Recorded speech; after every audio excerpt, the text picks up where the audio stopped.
Welcome to this video that explores some great ideas when using Google Slides.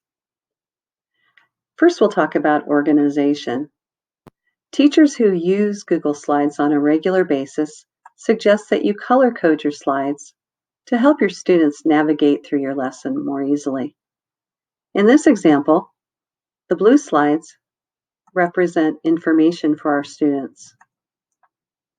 The yellow slide contains action items, and the salmon slides are reminders for the class.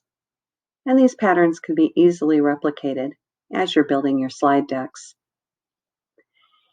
Each Google slide deck has a unique URL associated with it.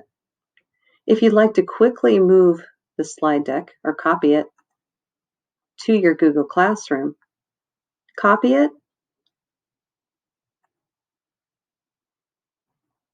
add the link, and paste. And you can quickly share the slide deck with your students.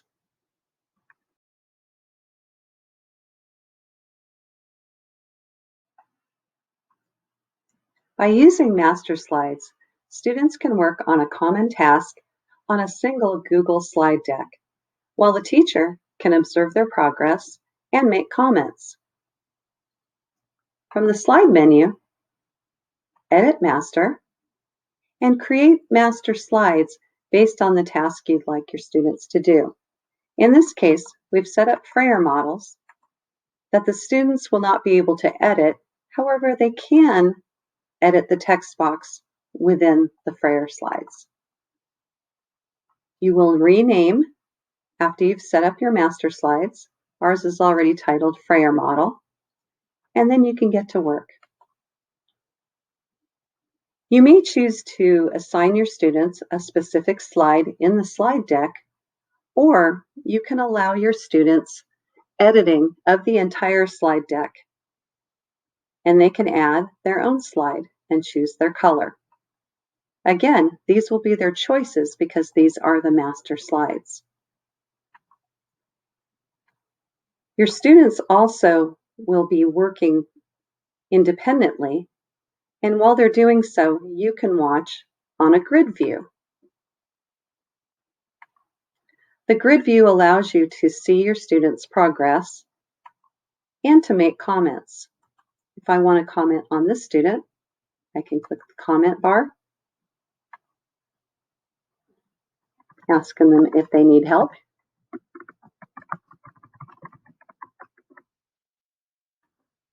And when I go back to my grid view, it will show that I've asked the student a question or made a comment.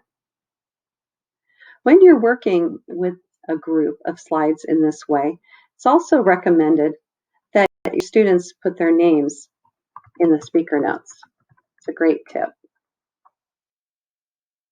As you can see, working in one slide deck on a task can be helpful for you in gauging progress and your students in staying on task.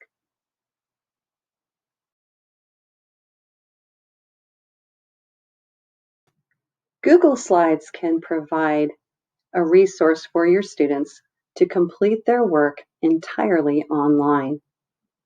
We're going to use a sample from Journeys from Think Central. I'm going to use the snip tool. At the bottom in your search bar, type snip and you'll get the snipping tool. The snipping tool is great beyond just the task we're going to do today. Going to select New, select the part of the page we'd like to share with our students, and save it as an image. That's important.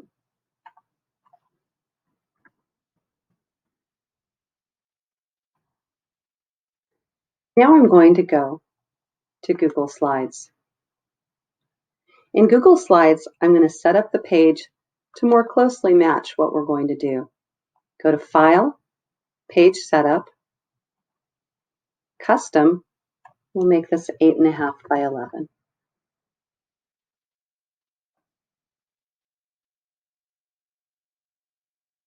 Now we're going to use that image and make it a background of our slide.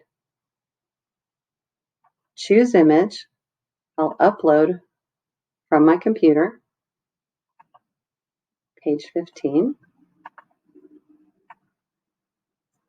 And by making this a background, what we are doing is creating a template that our students aren't able to change, but they're going to be able to engage with by creating text boxes.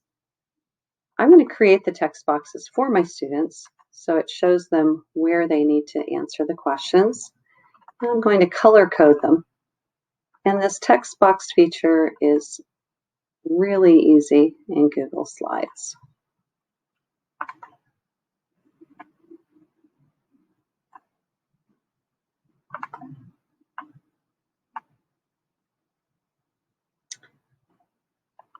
Now you've made an image that can be edited by your students in Google Classroom.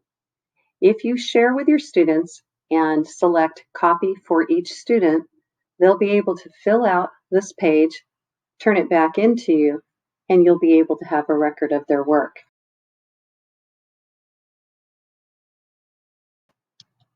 You've just finished a beautiful set of Google Slides to share with your families and students at Back to School Night. However, you don't want to go back and click every time you restart your presentation. There is a solution for this. Click on File, Publish to the Web, and you'll have some choices. How frequently do you want to advance your slides? Do you want to start the slideshow as soon as it loads? And most importantly, do you want to restart after the last slide? When you publish to the web, you'll be provided with a link. You can copy this link, paste it in your browser, and Google will do the rest. It will retain your audio, videos, transitions,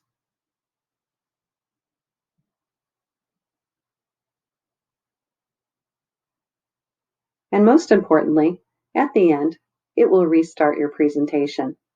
Easy as that.